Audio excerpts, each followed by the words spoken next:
Usha berdiri. Berdiri. Dia tengok ayam.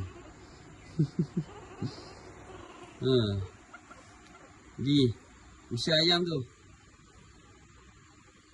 Tak nak usha?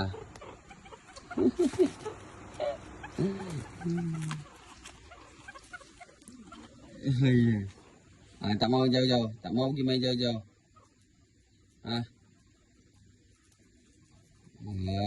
Gali apa? Naik atas ni. Naik atas. Naik atas. Boleh, boleh. Usha. Usha. Ayam. Ayam. Usha ayam. Tak habis hidup pasir. Okey, usha ayam elok-elok je. Kan jinak kan bagus.